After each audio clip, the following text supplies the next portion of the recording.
Chapter 1. The Glimmering Realm. The luminescent horizon of Alpha Lunaris painted the sky in a blend of rich purples and deep blues, casting a gentle glow over the sprawling cityscape of Argentum, the capital of the Glimmering Realm. Each building, constructed of shimmering, translucent crystals, refracted the light from the setting sun and the soon-to-rise triple moons, resulting in a play of iridescent hues across every surface. This radiant city, built atop the cliffs of the Moonstone Mountains, overlooked the vast silverscape forest, a sprawling expanse of silver-leaved trees. In the center of Argentum stood the grand Shadow Vale Palace, a magnificent structure made entirely of dark, obsidian-like crystal. Its spires reached up as if trying to touch the stars, and its many windows gleamed with an inner light. Balconies carved with intricate motifs depicted ancient tales of Earth and its mythical creatures. Each tale was a testament to the history of the Necrobots and their centuries-long journey from being Earth's vampires to the evolved beings of Alpha Lunaris. King Oberon Shadowvale, a tall figure with a regal demeanor, stood on the highest balcony of the palace, looking out over his domain. The cool wind ruffled his silver-black hair, revealing a sharp, angular face and piercing blue eyes. His white exoskeleton mask, representing the power and status of the Necrobots, gleamed in the dwindling light. The mask, with its ornate carvings and gems, accentuated the otherworldly appearance of its wearer. Oberon's thoughts were deep, his fingers lightly touching the mask as he pondered the future of his reign. Close by, Queen Isolde Shadowvale sat on a lounge, her delicate fingers strumming a lyre made of moonstone. The soft, haunting notes resonated through the air, mirroring the melancholy in her eyes. Her long, flowing gown, made of shimmering moonsilk, clung to her graceful form, and her dark hair cascaded down her back like a waterfall of midnight. A mask, similar to Oberon's, but more refined and elegant, adorned her face. Around her neck was a pendant with a crystal that pulsed softly, almost as if it held the moon's heartbeat. A soft chime echoed through the palace chambers. A servant, draped in robes of twilight blue, approached the royal couple with a scroll. "Your Highnesses," he began, his voice soft yet clear, "a message from the Moonfire Kingdom." King Oberon took the scroll with a slight nod, breaking the seal and skimming through its contents. His eyes narrowed slightly, a flicker of irritation passing over them. Queen Isolde watched him, a question forming in her eyes, but she held her silence, waiting for her husband to share the message's content. A few moments passed before the king spoke, his voice low. "The Moonfires request a council meeting, citing ancient treaties. They claim disturbances in the moon's energies." He paused, letting the implication hang in the air. Everyone in the Glimmering Realm knew of the precious bond between the two ruling families and the moons. Any imbalance could signal a change in the power dynamics. Queen Isolde's gaze traveled towards the forest's edge, where the dark silhouettes of the Lycanoid territories began. "Perhaps it's time we address this ancient feud," she mused, her voice barely a whisper, carrying an undertone of hope. But Oberon's stiffened posture hinted at his reluctance. He turned his gaze to the horizon again, where the first of the triple moons began its ascent. Its soft luminescence cast a surreal glow upon Argentum. "The moons rise," he said thoughtfully. "Destiny shifts with them." Both royals felt the weight of the looming uncertainties. The evening's beauty was tinged with a sense of foreboding, a silent promise of the events yet to unfold. The ancient tales of Earth's vampires and werewolves, once considered mere legends, now seemed to pulse with life, threatening to repeat history on this new world. As the sky darkened and the stars began their nightly dance, The glimmering realm seemed to hold its breath, awaiting the next chapter in its epic saga. Chapter 2. Moonlit Paths. In stark contrast to the luminous elegance of Argentum, the Lycanoid territories nestled within the heart of the Silverscape forest. Unlike those at the forest's edge, the trees here bore leaves of the deepest black, glistening under the faint light of the 3 ascending moons. A path paved with luminescent stones wound its way through the trees, illuminating the way to Moonfair Fortress, the bastion of the Lycanoids. An overwhelming aura of power, pride, and raw nature pervaded the fortress. Built primarily of dark stone and intertwined with the massive trees of the forest, it was a testament to the Lycanoids' fierce love for their land. The fortress walls were lined with murals, paintings of mighty warriors, and ancient rituals, interspersed with dark tattoos representing the lineage of the Moonfire family. A wide courtyard lay at the heart of the fortress, where a grand assembly was taking place. Lycanoid warriors, their black attire adorned with intricate silver embroidery representing their status and skills, stood in formation. Among them, with their tattoos even more intricate and elaborate, were members of the Moonfire family. In the center of this formation stood King Leon Moonfire, a broad-shouldered statuesque figure with a mane of untamed raven-black hair. His eyes, golden and fierce, observed his subjects with a pride that was palpable. Beside him was Queen Seraphina Moonfire, her regal presence equally commanding. Her long ebony hair flowed gracefully down her back, contrasting with her pale moonlit skin. Her deep purple eyes held secrets and tales of ages gone by. As the assembly began, an enormous emblem of the Black Minotaur was slowly lowered behind the king and queen, casting an imposing shadow on the gathering. The emblem, a symbol of their heritage and strength, depicted the fierce bear-wolf with its powerful limbs and imposing posture. The king raised his hand, signaling for attention. His voice, deep and resonant, echoed through the fortress. Brothers and sisters of the Silverscape, the time draws near when the 3 moons shall reach their zenith. As it is written, their alignment shall shape the destiny of our realm. Murmurs of agreement spread through the gathering.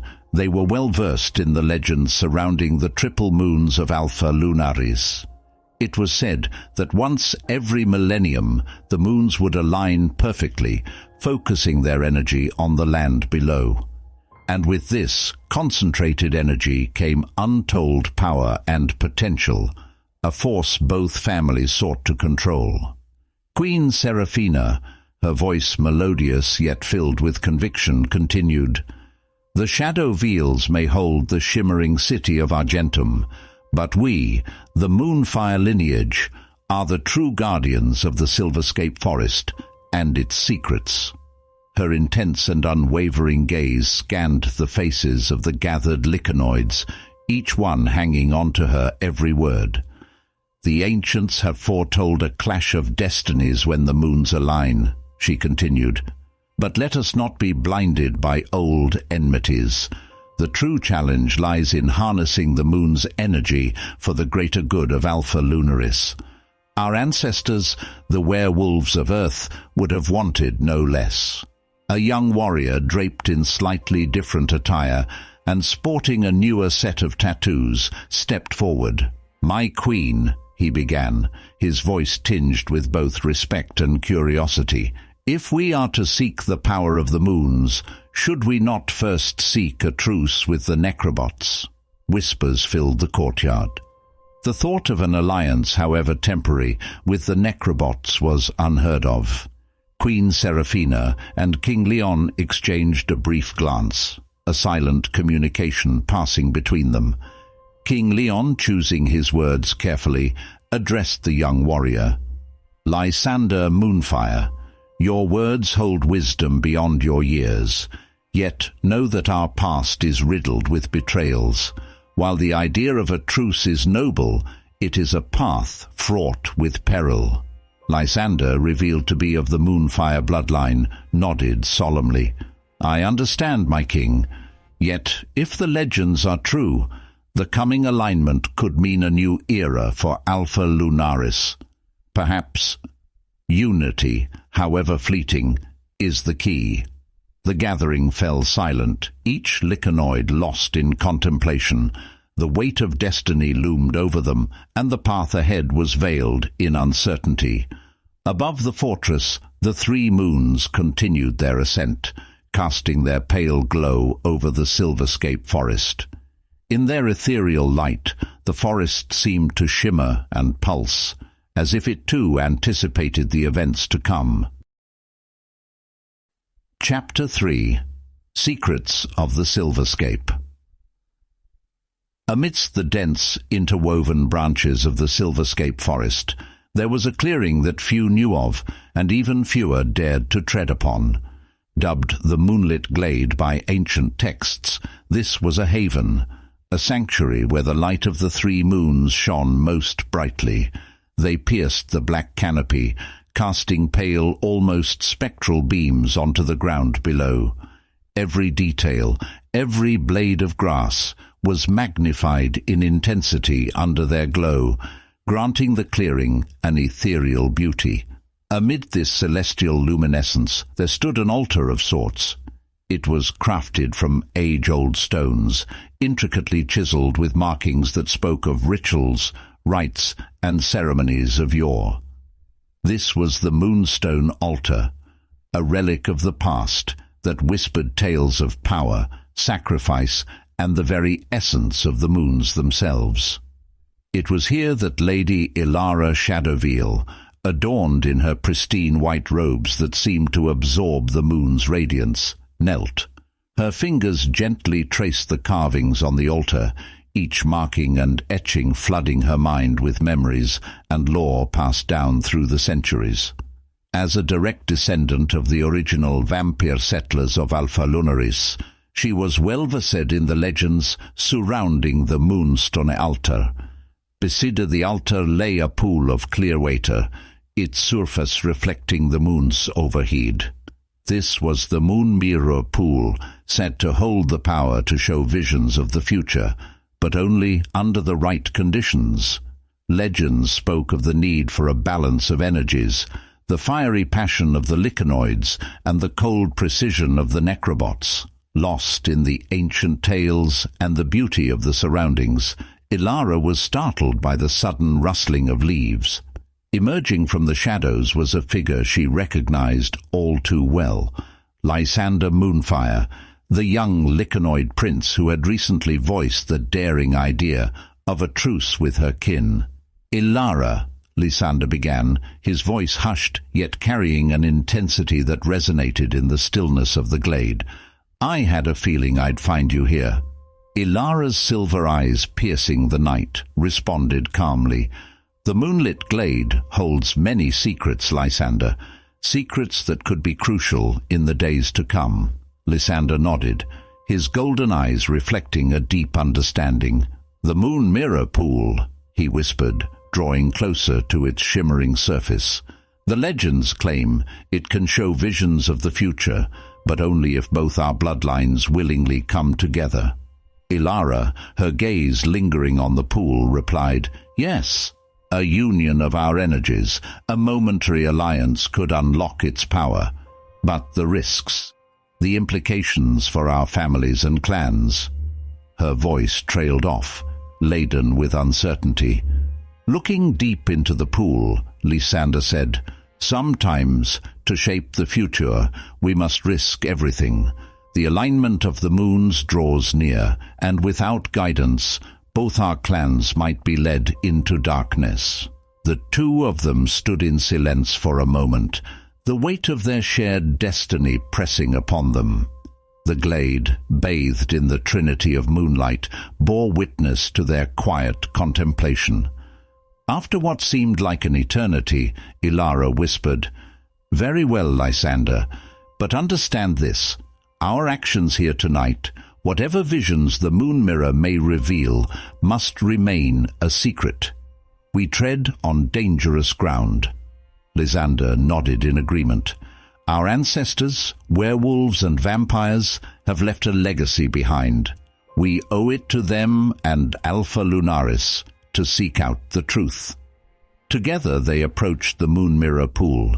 As their hands met, their combined energies causing the waters to ripple and shimmer, they were both consumed by a sense of urgency, of destiny unfolding.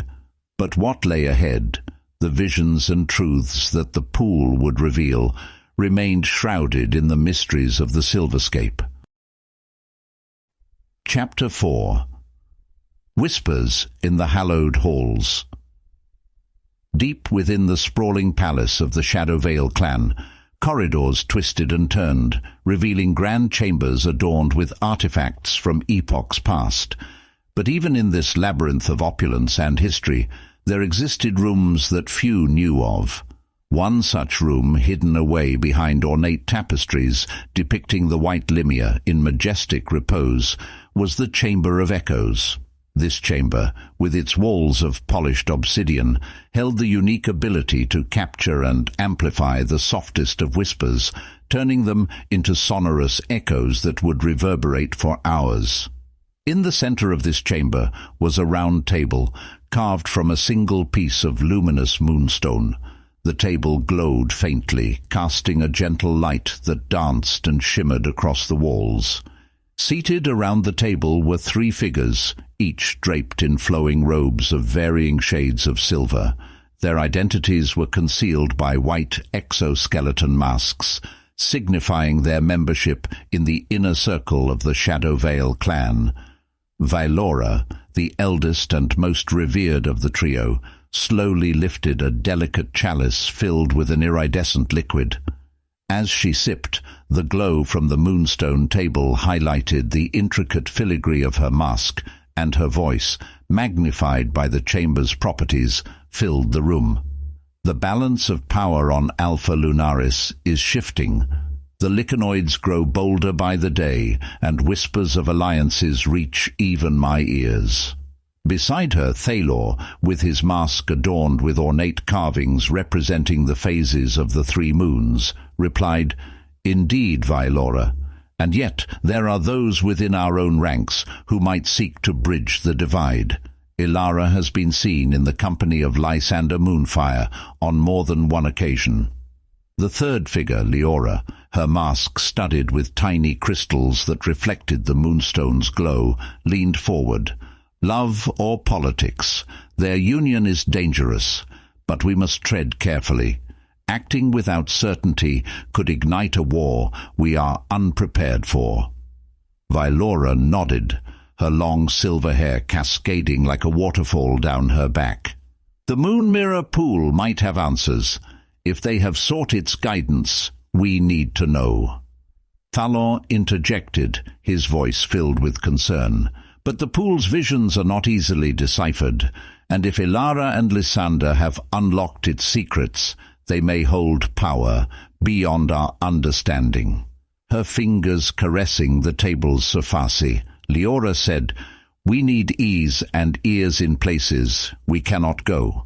The upcoming gathering of moons, where representatives from all families meet, might be the perfect opportunity." Vailora, placing her chalice down with a soft thud, declared, "Then it is decided. We shall send a spy to the gathering, someone who can move unnoticed, someone without ties to either family." The chamber fell silent as the trio pondered their next move. The weight of their decision, the fragile balance of power, and the potential for catastrophic conflict all hung heavily in the air. As the echoes of their discussion faded, the room was filled with palpable tension. The Chamber of Echoes, known for amplifying the softest sounds, now seemed to amplify their shared concerns, doubts, and the uncertainty of the future. Chapter 5. Veils and Visions. The verdant grove stood on the secluded outskirts of Alpha Lunaris, where civilization's grip loosened and nature sprawled unbridled. This grove was not just any patch of wilderness. It bore witness to secrets whispered between lovers, ancient rites performed under the gilded eye of the moons, and the mysticism of those who sought understanding beyond the veil of the present. At the heart of this grove was the moon mirror pool. Tonight, the water shimmered more brilliantly than ever before, reflecting the triad of moons overhead. Each moon cast a distinct luminescence, crimson, azure, and pure white. Bathed in this surreal glow, the statues of ancient gods that ringed the pool seemed to come alive, their stony countenances reflecting centuries of wisdom and understanding. Elara's elegant figure, draped in a deep blue gown, looked almost celestial by the pool.